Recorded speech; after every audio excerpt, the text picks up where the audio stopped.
as we study this book, it's our fervent prayer that it will make a change in our lives and in the life of our church. We pray this in the name of Jesus. Amen. All right. Let's go on and get started. Thank you for being here again. I really appreciate this. I am, if you can't tell, really excited to begin to discuss the content of this book. This is not a new book, but it is a book that I believe has some important lessons for us as a church. And so I'm excited to dig into this and begin to explore what it has for us. I'm really hoping that this book, as we go through and read it, expands our whole notion of what it means to evolve as a church. What does it mean to evolve as a church? What does that look like? And I hope we will consider the changes that have occurred in our church for whatever portion of the past 128 years you've been a part of, but kind of consider what changes have occurred in our church, but then give some thought to what changes are likely to occur in our church over the next 128 years, because change is inevitable. And it's important. This book is about us thinking about change in a very intentional and critical way. This book has about 21 chapters in it, and I've got the aggressive goal of getting through this book in 6 to 8 weeks. I've already been told that's not going to happen, but that's the goal that I'm setting forth, because in order to do that, we'd have to go through 2-3 chapters each week, and there's a lot in this book, and that may be difficult to do, but I'm going to set that as a goal, because if we can achieve that, we'll be done somewhere around the end of October or so. So I just wanted to put those parameters out so you know what we're kind of working with here.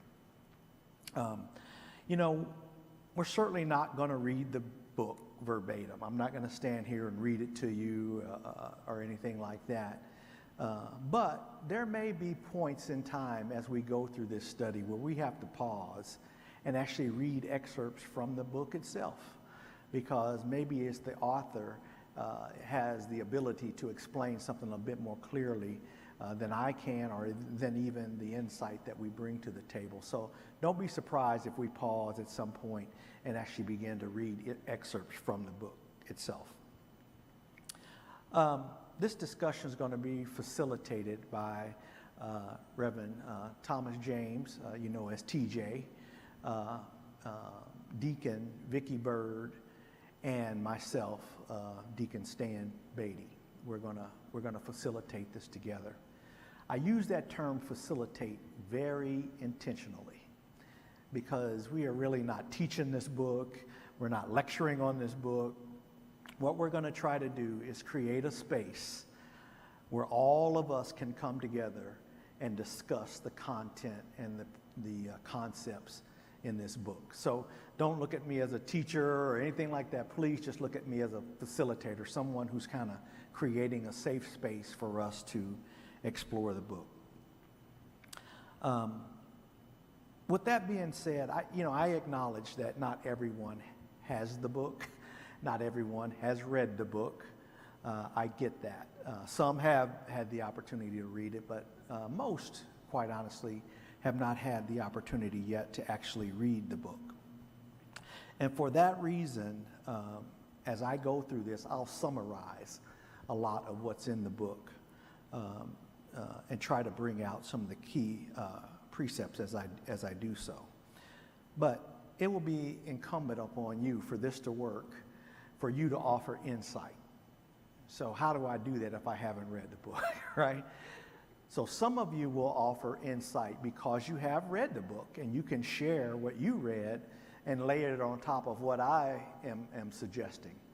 Some of you who haven't had the opportunity to read the book yet will simply react to what you hear me summarizing. So as I summarize points, then you'll offer insight based upon those points. And then others of you will simply offer insight based upon your experiences around the topics that we have. So your life experiences, your church experiences, your metropolitan experiences. I want all of those to come out in this space that we create. You know, with any good book study, we have to start with a few ground rules. And I'm going to do that here. I just got a few of them, but they're really important ground rules. And the first one, you've kind of already started, and that is be present, right? Be present. I know you cannot make every week from now to the end of October. I certainly get that. But as much as you can, please plug into this and be excited about coming to explore this book together. But not only be present in terms of physically being here or physically being online, but be present in terms of being in this discussion. There's a lot of things vying for your attention right now. I mean, right now, all of you are thinking about something else that you got going on or you got to do, and I get that. But I'm asking you to fight that. That's your challenge, right? I want you to absorb yourself into this discussion for this hour that we have together. And then you can go back to the other stuff after that. But for this hour, let's try to all really focus in and be present. Rule number 2, this is going to require you to be honest. If you're not honest, we're not going to get a lot out of this, right? And by honest, I mean you got to be open and forthright. I'm going to tell you, I believe this is a safe space for us to do that. We're all family here, okay? So be open, honest, forthright in your thoughts as you share. The final ground rule, and I know these are earth-shattering, but the final ground rule is to be respectful, right? As we go through this book, it's going to stir up some emotion in some of us, right? And I want you to think about your comments before you make them. Think about if you're making them in a way that is constructive or destructive. Are you making comments that are going to be hurtful to someone? Because that is not our intent. We simply want to be honest, open, productive, but we do not want to tear anybody down. We don't want to make anyone feel as though they're not worthy to be a part of this discussion. So be respectful, not only in your comments, but be respectful of the time that we have here.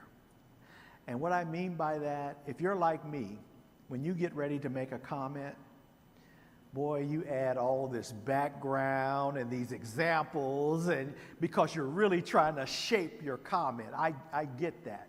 We won't have a lot of time for that, though, right? So as you make comments, I want you to think about making your comments very concise and to the point. We will get it. I promise you we will get it. And all of the background and context, if I can just get you to trust us here and maybe hold back on that a little bit, it'll help us get through this expeditiously. Okay? I'm anxious to get into the content of the book now. But before I do, let me pause and see if there are any questions about the logistics of what we're doing and how we're going to do it, online or in the audience. Any questions? No? Make sense? Okay. All right. For those of you who are in the sanctuary with me, we have a microphone. So when you get ready to make a comment, please grab the microphone. We'll pass it around to you, but that way the folks who are online can hear your thoughts, and I think that's extremely important. So let's do that. All right. Who stole my church? Who stole my church? First of all, when you hear that title, what do you think this is about?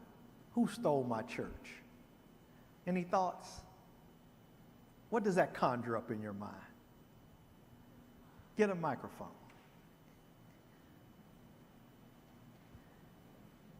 TJ, do we need a second mic? All right, go. When I think about the title, who stole my church, what jumped out at me right away was, who does the church belong to? So who is my? Yeah. You know, as we think about that title. Yeah, yeah. Good, So good. it was just a matter of possession. Yeah. So when you heard the title, the word "my" jumped out at you Right. more than anything, Sister Anderson.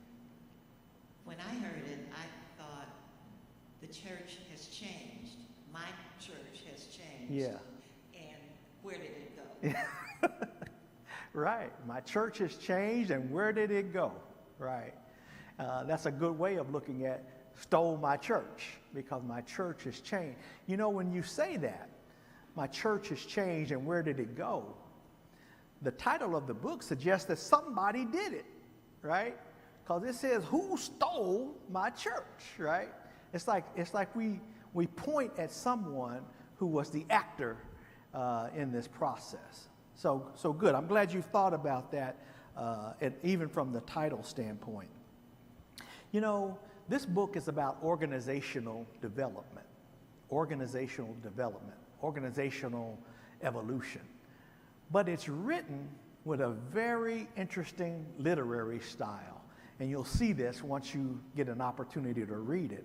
And that style is fiction. It's a book, it's a fiction book. It's not real, right? It's fiction, but it's about an extremely important and pertinent topic: organizational development, organizational evolution. It's really interesting to think that the author would take that style to talk about such an important topic as church development. But I think he does that because he wants to take the onus off of a particular church or a particular person. He's not interested in alienating people further.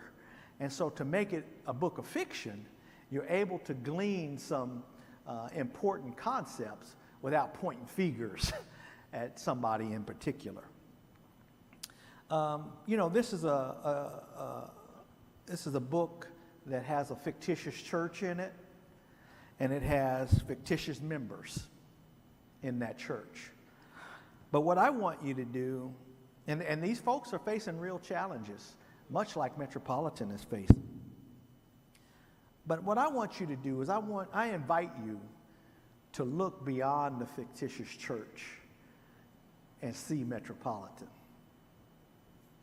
I'm challenging you to do that. Look beyond this fictitious church and see Metropolitan.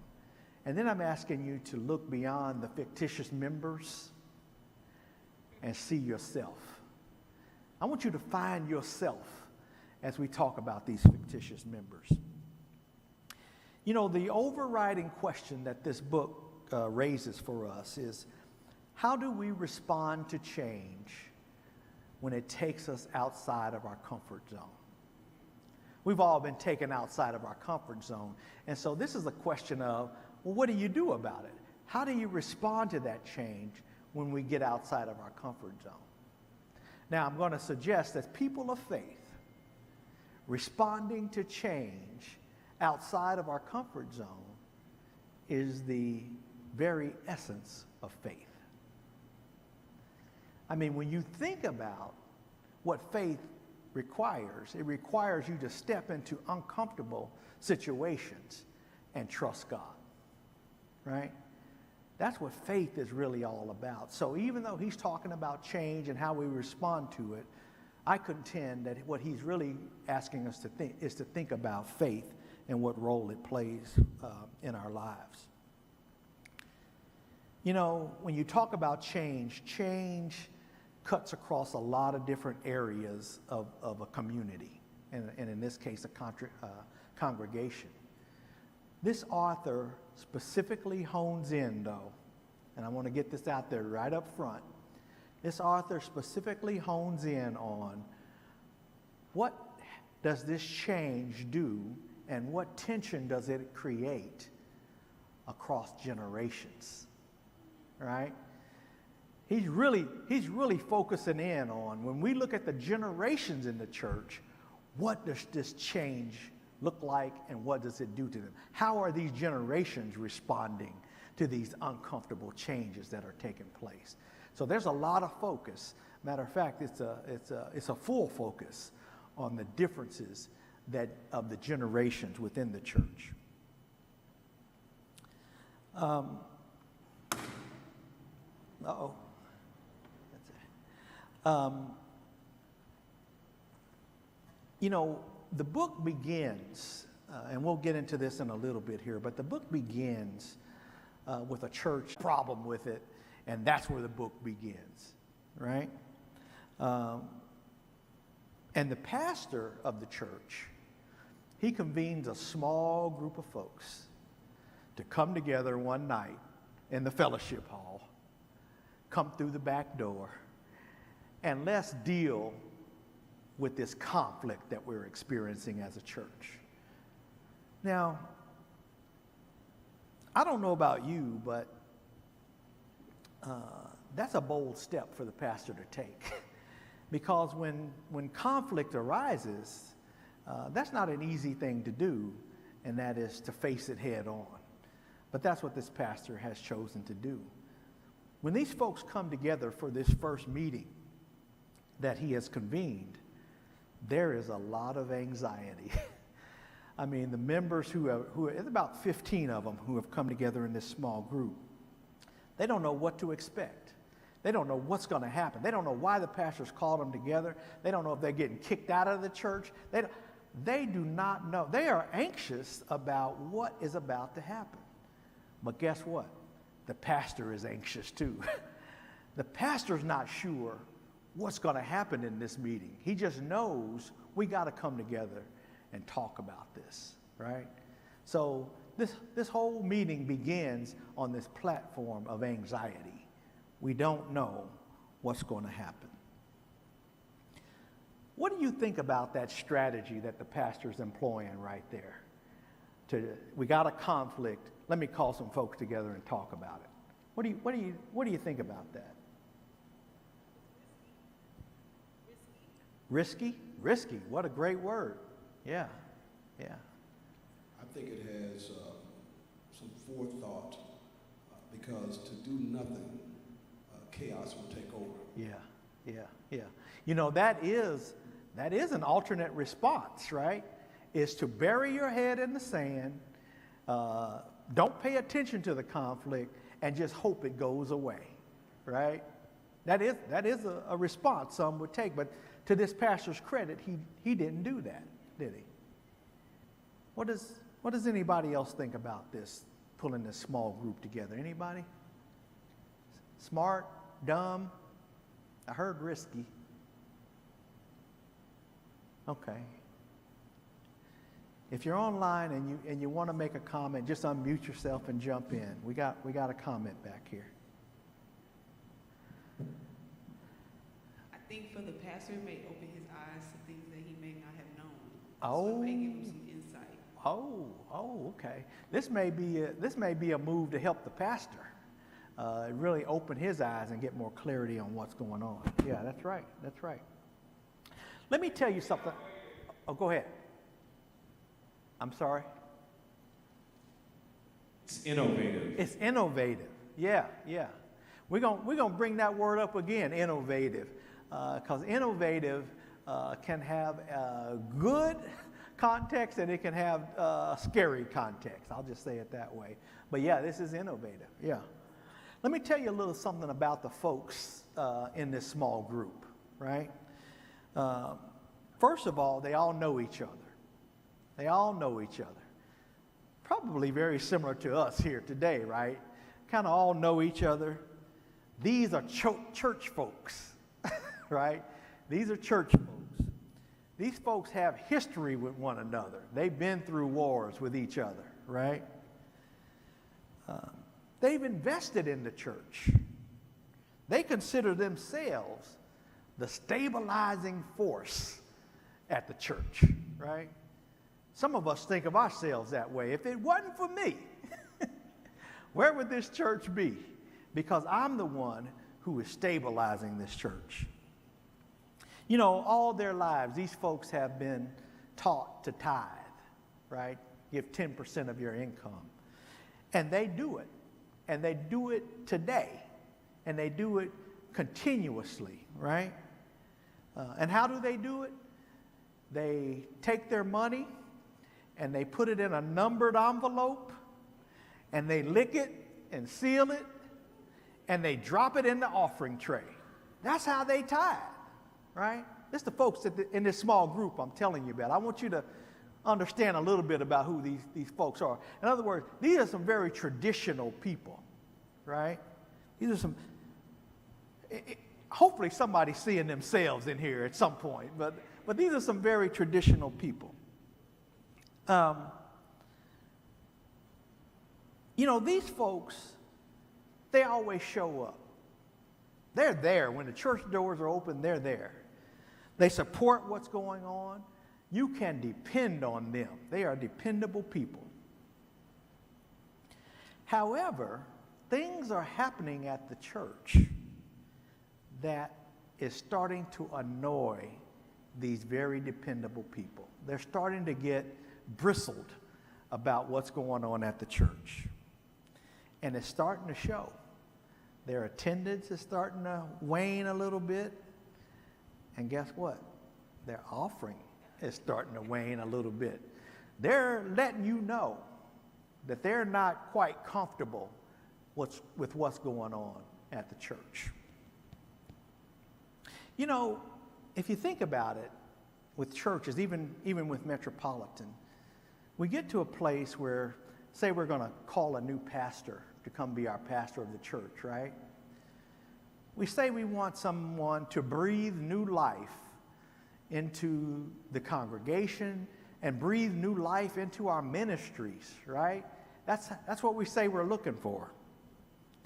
However, Julian, as soon as the pastor begins to innovate, right, we feel threatened, right? Because that's not how we used to do it, and that's not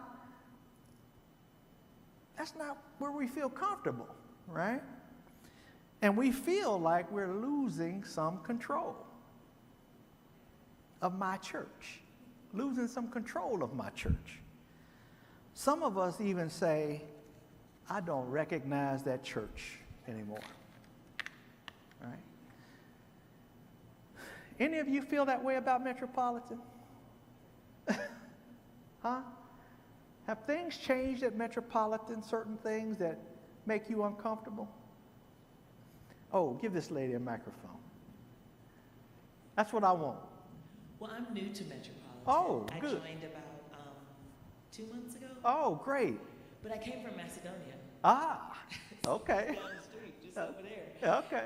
And I was there for my whole life. Yeah. I never, ever thought I would leave, ever. Right. The pandemic happened. My husband and I moved away. It was a wilderness experience. And you know what? I think it actually facilitated a lot of things. Yeah. Online church.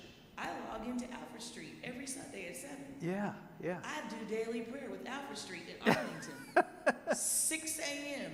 every morning, Yeah. year and a half. Yeah. So Yeah. I think one of the things is the pandemic, I haven't read the book, I just Yeah. ordered it online. That's all right.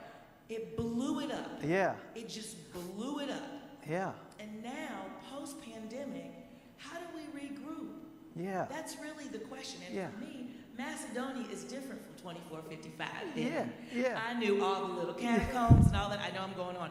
But my point is, it's like the church has to change. Yeah. The church. It has to change, right? Yeah, And I yeah. think for me, Lifelong Macedonia does not serve me now. Yeah. Yeah. Well, And let me, I am happy to be here. no, that's great. That's great. Thanks for being here. I Yeah. love God. It's not the church. That's right. I think that's the other thing. The pandemic, I don't need, I need leadership. Yeah, I need yeah. a pastor. I need a guide. But I think the thing is the pandemic allowed me to really get rid of all of the fluff of Yeah. church. Yeah. Yeah. And go Yeah. directly to who is in control of this Yeah, situation. Yeah. And wherever I am, I want to serve him. Y'all are wonderful. I love y'all. I want to go to heaven. I want to see my mama and Well, my daddy yeah. and my grandparents. And I want Jesus and God to say, well done. Yeah. That's it. That's it. Great. Great. I'm Eleanor Lisbon. Okay, all right. You know I pull a couple of things out of what you said. I think a couple things make make you a bit uncomfortable maybe in the church now, and that is, one, we've turned to technology. The pandemic forced us to turn to technology, and so we do church differently than we used to. I think I also heard you, I kind of peeled out of that a little bit. You know, we're not as together as we once were. And maybe technology, as great as it is keeping us apart a little bit. So where is that togetherness? I see another. But all I have to say is I had been to this church when I was way young. Yeah. And I was scared of this church. Yeah. Back in the early 90s. Yeah. When I joined this church, it was like, oh my God, this is a new church. And the people here, they take me in like Yeah. family. Yeah.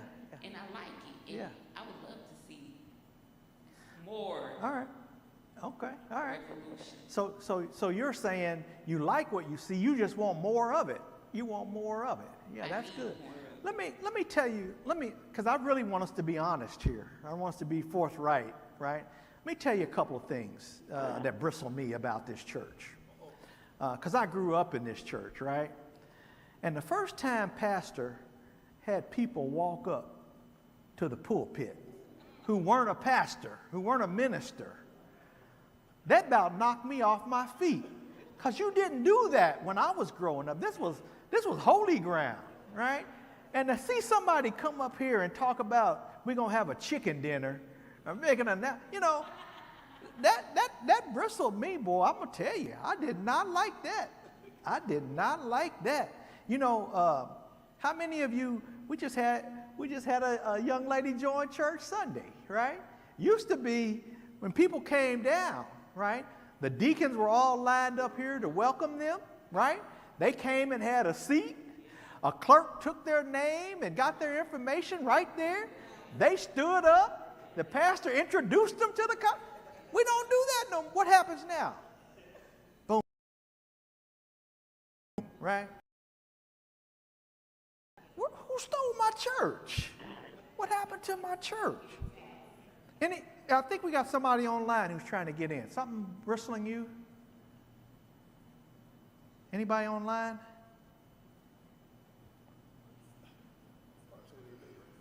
Dennis, are you online? No? Okay. I don't want to overlook. Yes, I'm online, but I didn't make a comment. Okay. I just want to make sure. I don't want to overlook anybody because if y'all not saying nothing, y'all not being honest, because I know there's some stuff about this church that's rubbing you the wrong way, right? I know it is, right? And if you don't want to talk about them now, that's okay.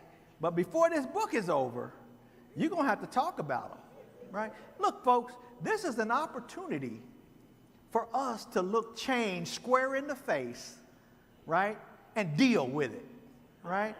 And if we don't, then we're not going to be effective as a congregation, right? So that's why I'm so serious about this, and I'm going to take the time to hear from you. I'm putting myself out there. I'm letting you know what's making me a bit uncomfortable at Metropolitan. Come on, Sister Anderson. Oh, turn it to the right. All right, since we're talking about that, Yeah. I kind of get a little chafed with not having the choir. Oh. Yeah. You sit there and have Yeah. so we can kind of the choir. Yeah. You I know. love what we do. I love the small groups. Yeah. But I miss the choir. You know, Sister Anderson, you know as well as I do, we used to have a big choir. Matter of fact, even before we came here, we used to have one of them choirs that processioned in. You know, it was one of them kind of choirs. And they fill up the choir stand, right? They fill up the choir, and I don't know if people might argue with me on this, but Metropolitan had one of the best choirs in Kansas City, right? We don't see that no. Who stole my church? I don't know if I recognize this place anymore, because that used to be important to us. Not like you said, I'm not putting down what we do today, because what we do today is very uplifting and spiritual. But what happened to the mass choir? Yeah, absolutely, absolutely.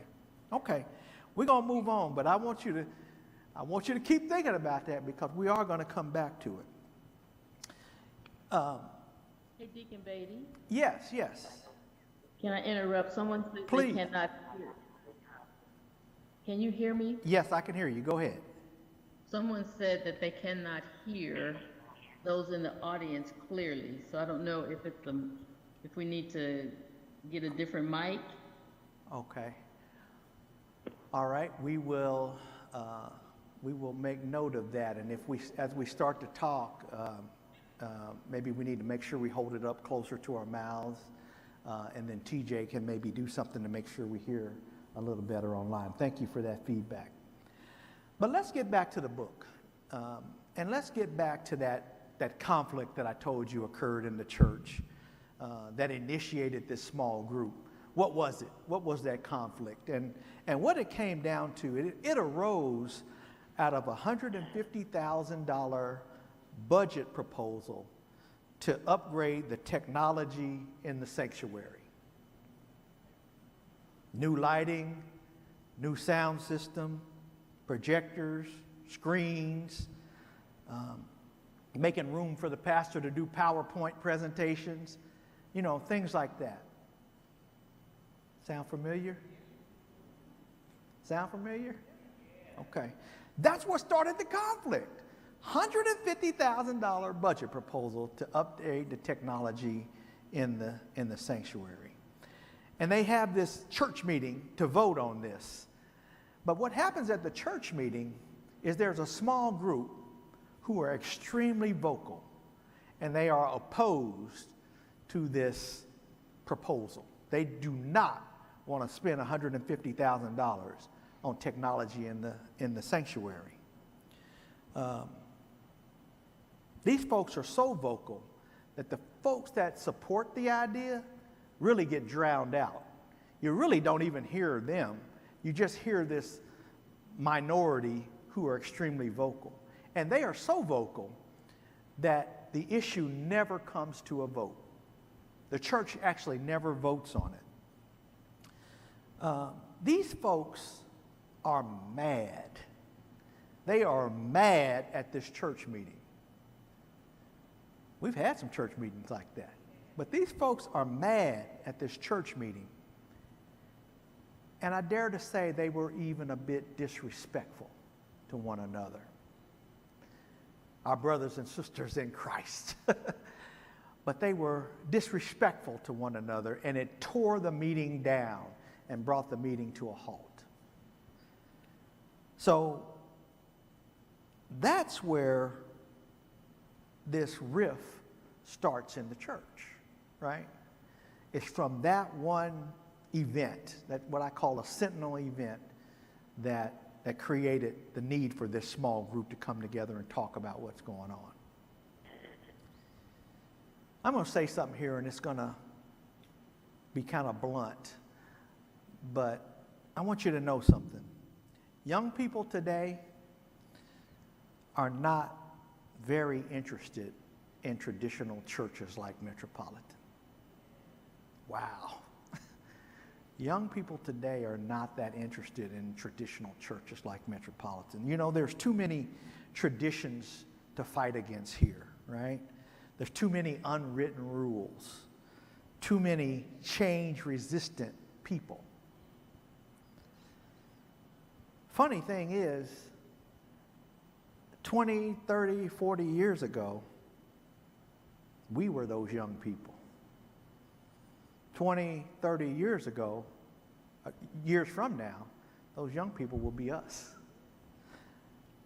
They will have their own set of rules and traditions that they hold dear to, right? So we got to figure out how we break this cycle, right? How we embrace the diversity that we bring to the table. Remember, we were young and frustrated at one point. I read a study that was just published a couple of weeks ago, as a matter of fact, in Howard University's Hilltop publication. And it says in there, according to a Pew Research, 49% of black millennials and 46% of black Gen Zers reported that they rarely or never attend religious services. 49% of millennials and 46% of Gen Zers never attend religious services, right? One poignant comment in that study, one person said, was sometimes the ways leaders in the church interact with young people make me feel distant. Are you at? Does somebody have something online? Okay. The way the leaders interact make me feel distant. That's one of the reasons they don't attend church. There's a group, a black group in the church who is the most alienated group in the black church. Who do you think it is? Huh? Seniors? Okay. Who? The children? Okay. Pastors? Okay. Nope. You know who the most alienated group in the church is? LGBTQ community.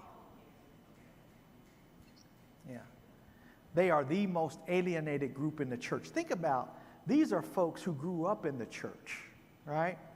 And now they are being told, you will not go to heaven, right? You can't get more alienated than that, can you? Right?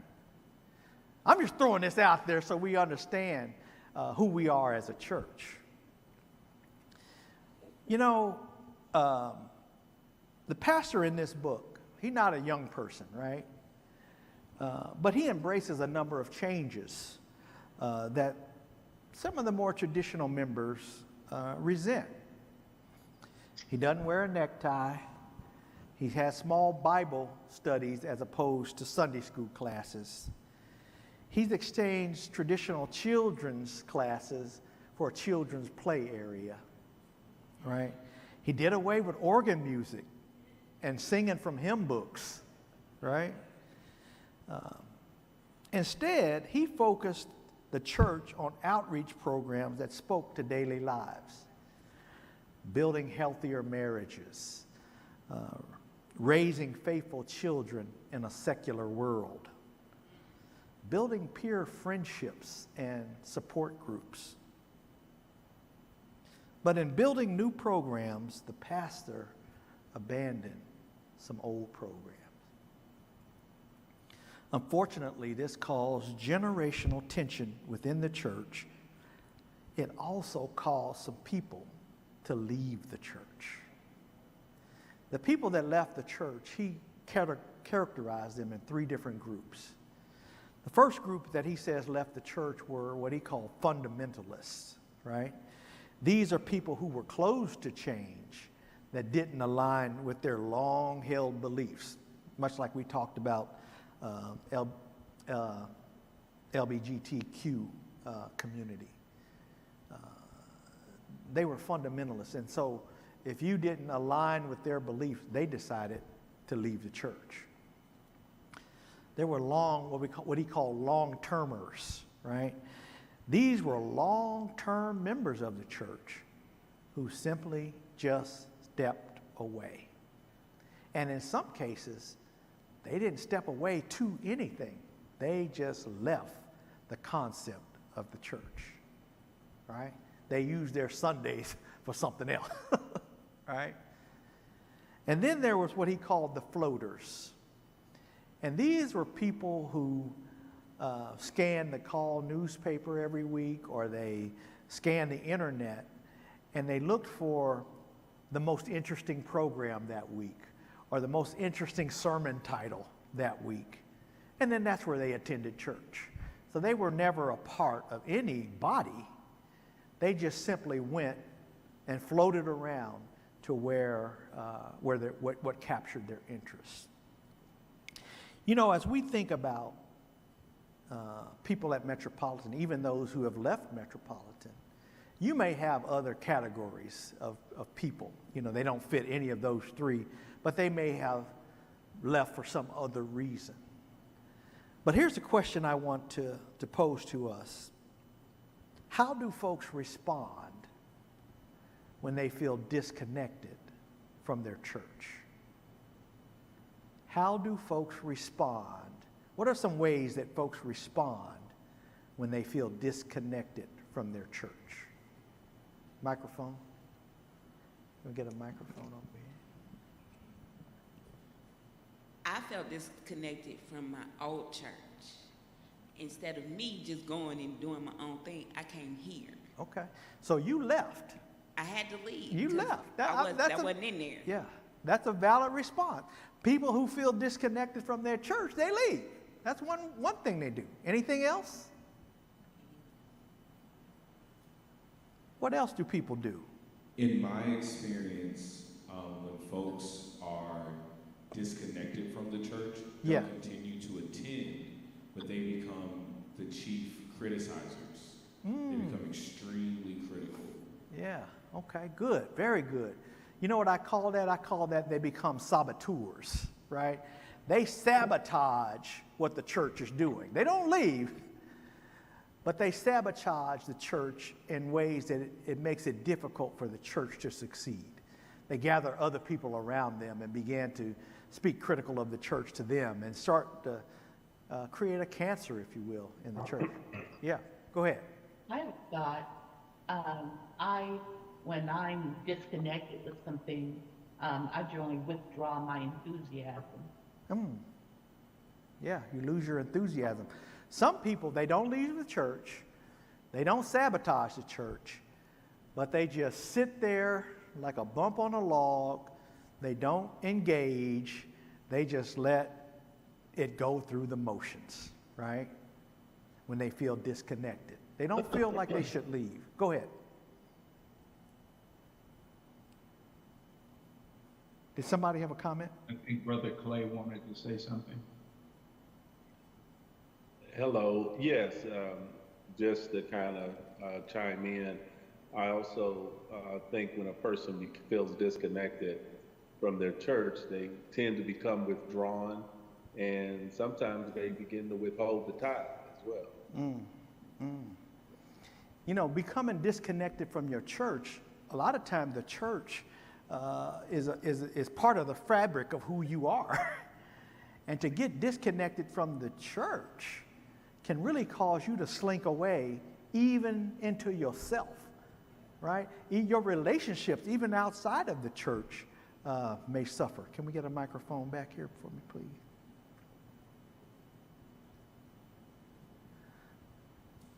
I would say, not me personally, but I know people, when they feel disconnected, they seem to go to social media, which is a big thing. We talk about technology, so they discourage other people from coming to where they experience that disconnection from. Yeah, so absolutely. Yeah, social media, you know, the broader thing, I think, of what you're saying is they find substitutes, right?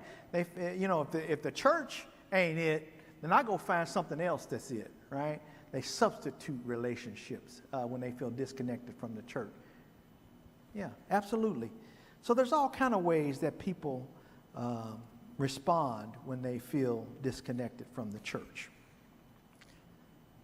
All right, we're doing good on time. So what we just gone through is kind of the introduction. We've set the stage, where the book sets the stage for what is going on in the church. Now we're going to go into chapter 1 of the book. So we just kind of went through the introduction. Now we're going to go into chapter 1.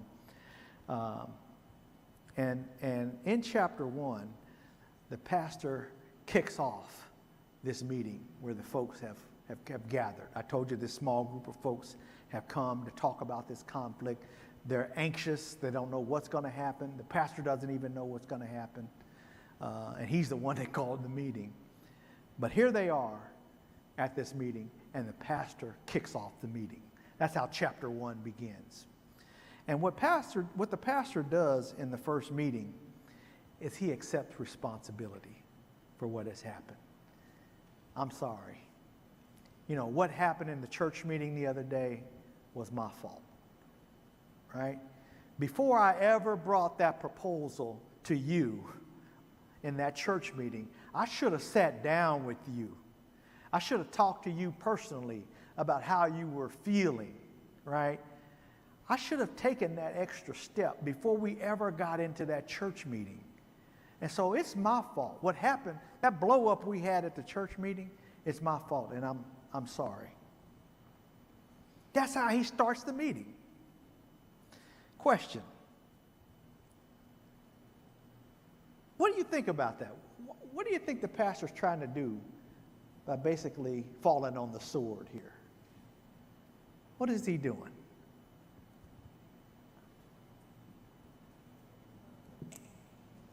Thank you. So, in reading the book, so he said it, I was kind of not put off, but I was like, okay, because he said he had rehearsed it in the car.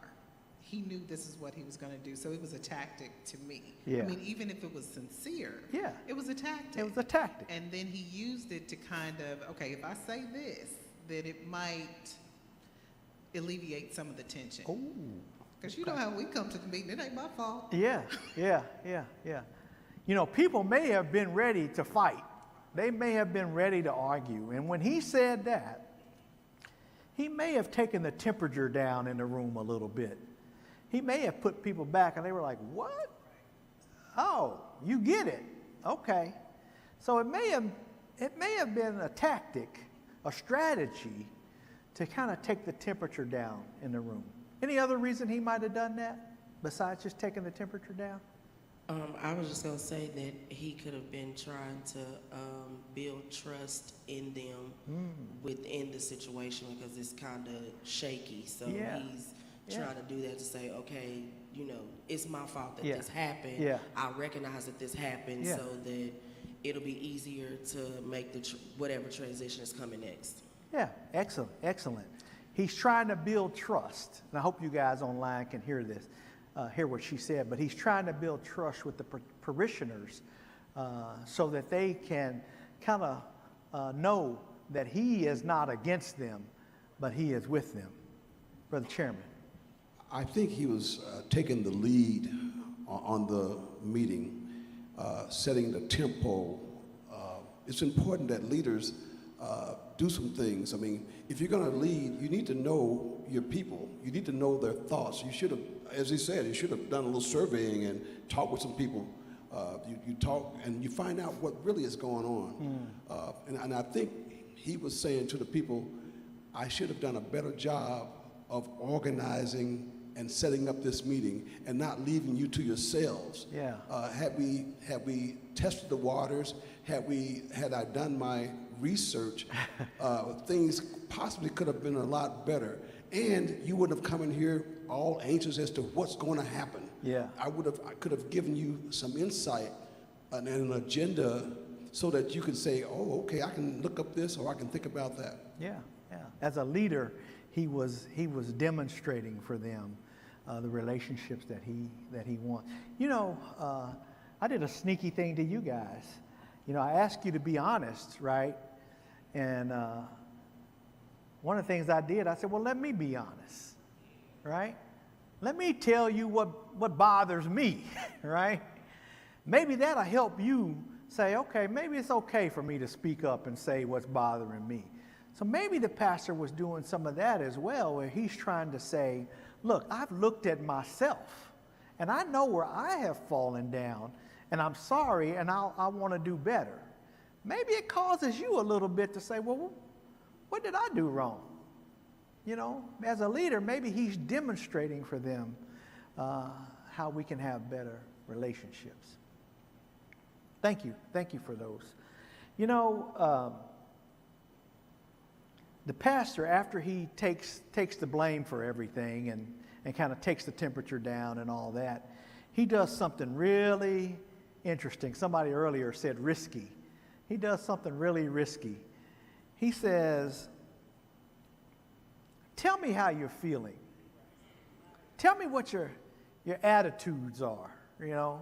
What are you thinking here, right? And the floodgates open. I mean, the floodgates open, right? These traditional members that I described to you earlier, right? Boy, they didn't hold back. Let me give you some idea of what they said. They said, why do these new people feel like they have to change everything we have done for so many years? Please look for yourself in any of these comments, by the way. I never know what to expect when I come to church. I can't get used to not wearing a suit and tie. We honor God by the way we dress in church. If it ain't broke, don't fix it. They worried about loudspeakers when what we really need is Wednesday night prayer meeting. We don't have Sunday school anymore. Missions really gone downhill in the church. We need more doctrinal preaching. We need to teach young people Bible truths.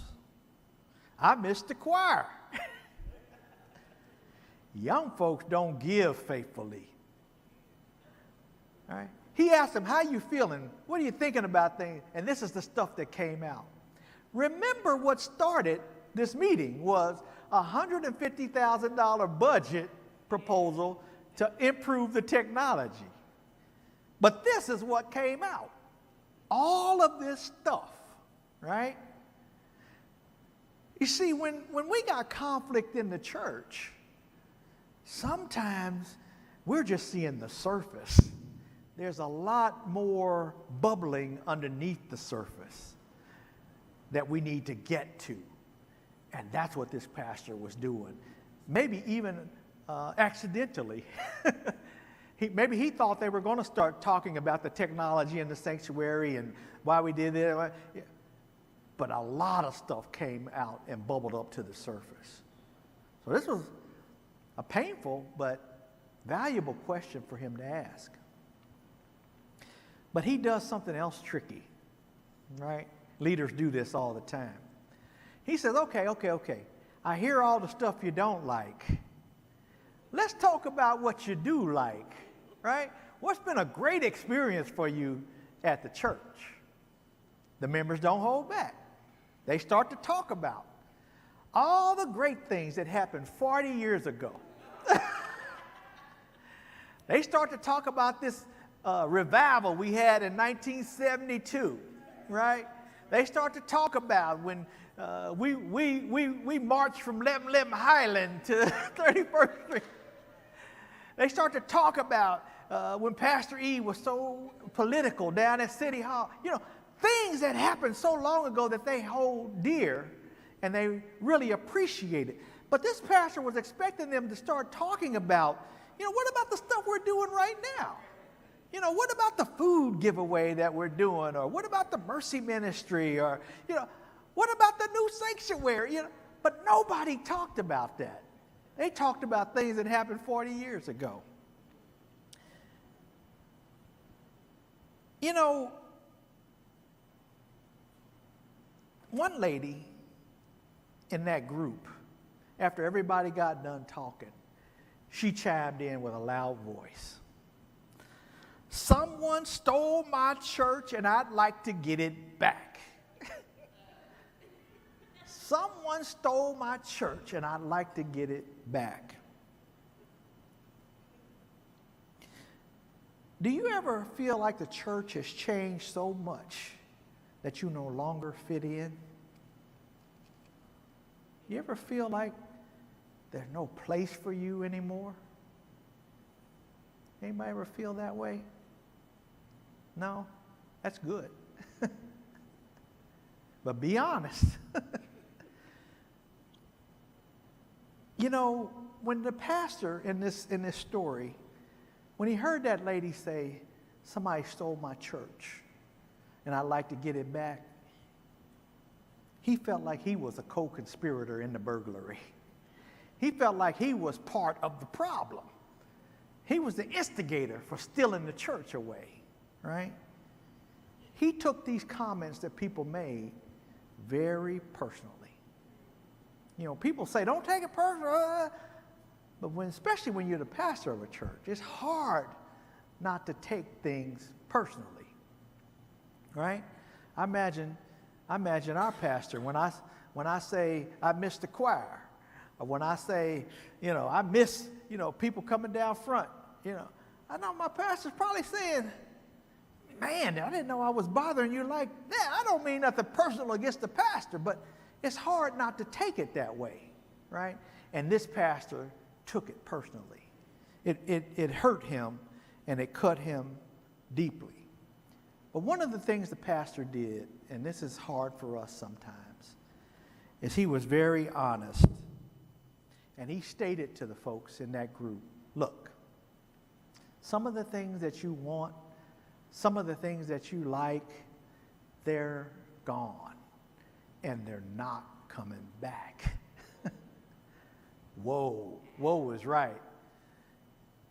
But, we can tiptoe around things and act like we're going to try to work through it. But at some point, sometimes we got to say we're not doing that anymore.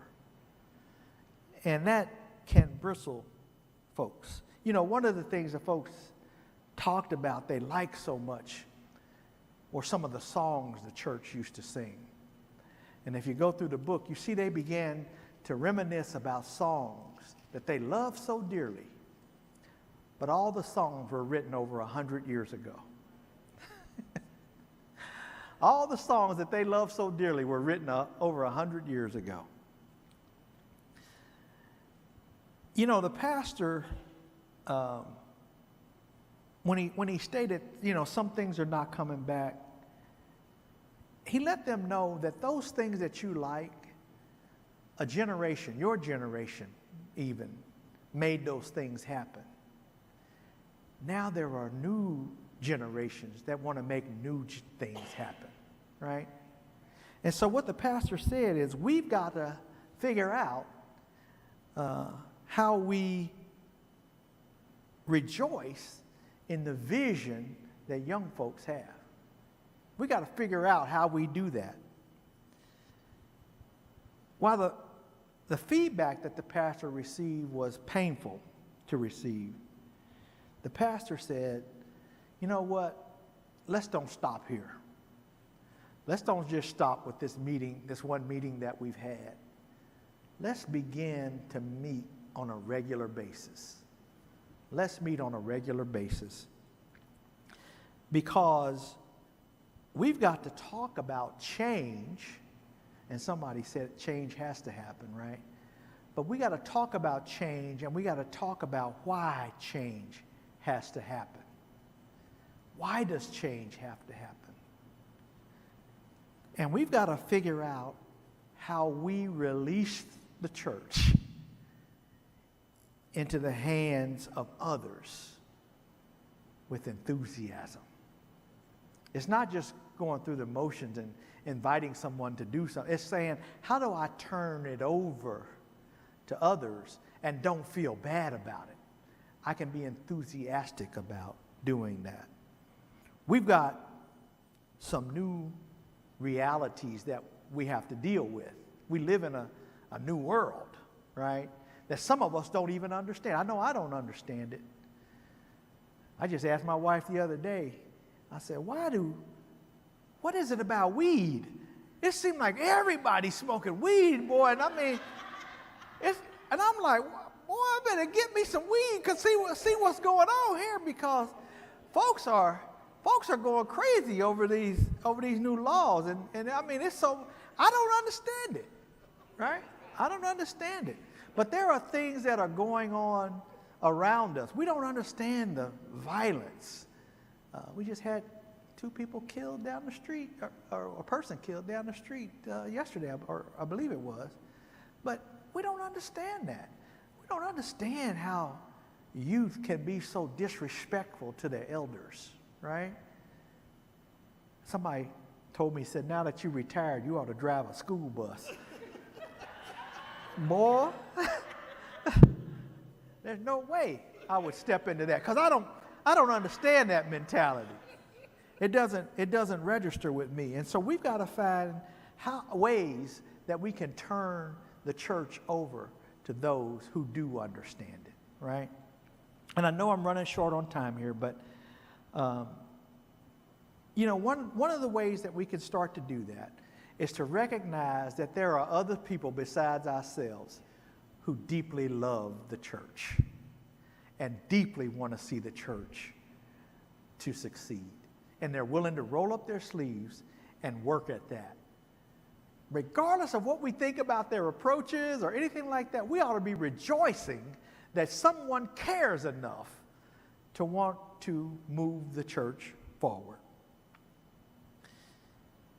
I'm going to end right here, but I want you to know that from this point forward in the book, it's all about this small group meeting. It's about this pastor talking about what happens in this meeting and what comes out of it. You begin to see the reactions of people, right? And how they respond to what comes out of that. Next week, the author is going to reveal to us. We've talked a lot about what we think about the church, right? The author is going to reveal to us what God thinks about the church. So you don't want to miss that. You want to hear what God thinks about the church. Kind of take ourselves out of it a little bit. So I'm going to stop right there. All right. All right. Any Brother Lawton? I just wanted to make one comment, something that I experienced over the weekend at a couple of funerals. And I know that change is inevitable and we have to face that, but I sometimes wonder if we are equipping those who are coming behind us to be able to deal with adversity. Yeah. I got a friend. And grit is this whole idea of you're going to face adversity. Do you have enough gumption to make it through the adversity? Or do you let the adversity overtake you and overwhelm you? So you got to be equipped to be able to do that, because the church is going to face adversity along the way, just like Metropolitan has over the years. So great point, yeah. I think next week we are going to be, for those who attend in person, I think we're going to be in the Connor Franklin room as opposed to in the sanctuary. There's another program going on here, but I look forward to talking with you guys next week. Thank you for attending. All right. Yeah.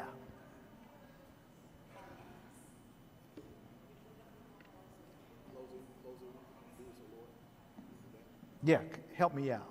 Lead us, O Lord, in the way we should go, through this wilderness here below. This wilderness here below. Guide every step we make in your right way. In your right way. Lead us, O Lord, we Lead us, pray. Amen. Lord, we pray. All Amen. right, all right. Good night. Go in peace.